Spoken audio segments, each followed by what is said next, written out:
Welcome back to Newswatch. TCI has been known to have what some would say an out-of-control stray animal population. After 20 years in the islands working to control and reduce the number of stray animals, volunteers at TCSPCA said that they are seeing huge progress that would not have been possible without the constant support through donations from the public. The not-for-profit organization hosted a fundraiser on Wednesday night celebrating 20 years in the TCI at Bay Bistro in the Bight. Take a look.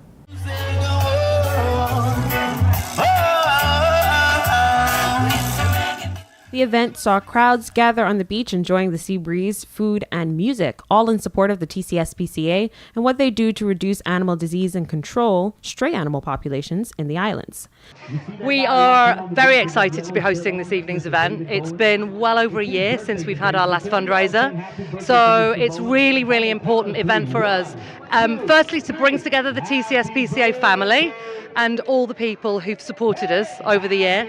But also to give us an opportunity to raise some much needed funds so we can continue the work of the SPCA in terms of spay and neuter, in terms of education programs, and in terms of really taking care of the health and the welfare of the animal population across the islands. The TCSPCA, which is made up of a group of volunteer veterinarians and animal lovers, is a non-governmental organization, so all funds are generated through donations and fundraisers. TCI's stray animal population has been known to be quite large in the islands over the years, and reducing those numbers and ensuring that animals are healthy can generate high expenses for the NGO. Volunteers with the organization say they were pleased with the support at this, their most recent fundraiser. As you can see, perhaps, we're going to be a full house. We're expecting over 200 people tonight.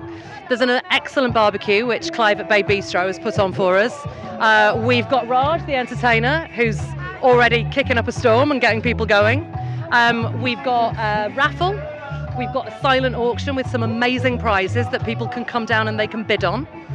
Aside from that, we just want everyone to come and have a really good time. And of course, what we're really hoping to do with some of the funds that we raise tonight is not only continue the day-to-day care and welfare that we perform from the office on Providenciales and in Grand Turk, but also develop our education programs as well and maybe reach out further into schools and into local institutions in different regions and just explain to people how to take care of dogs and cats and what to do if they see a dog in the road that's injured and what to do if a kitten gives birth in their yard.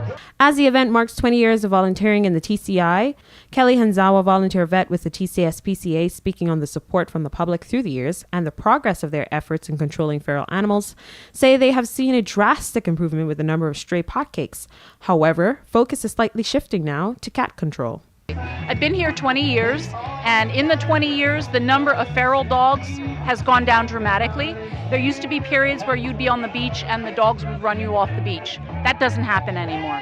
As a result of everybody working together to make the spay-neuter programs work, we've seen a huge reduction of the feral dogs, at least on the beach, and we're still starting pushing back in the bush. We saw a significant increase in the number of baby kittens we had born. We had over 24 kittens in-house because people were finding them everywhere. And luckily for us, we were able to keep the number about 24, even shipping them off to the US and to Canada. So we're still seeing some of those kittens come into the office. We didn't see the same number of potcakes, which is a good thing. TCSPCA officials say going forward they will be spreading efforts and resources to more of the sister islands with the added help of the funds generated from this event. I think for us that the main priority in terms of the population of animals is just to continue with a strong and committed spay and neuter program, not just on Provo but across all the sister islands as well.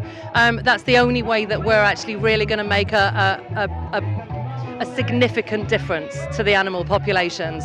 I think the other thing that's important is about educating people in terms of bringing animals into the TCI, and if they want to import animals from other Caribbean islands or from the US, for instance, about how it's really important to make sure that they go through the right channels and they fill the right paperwork, because the danger is about bringing diseases into the island, and we need to make sure that people are aware that is the downside to bringing animals unsolicited, essentially. For PTV Newswatch, I'm Nadija Parker.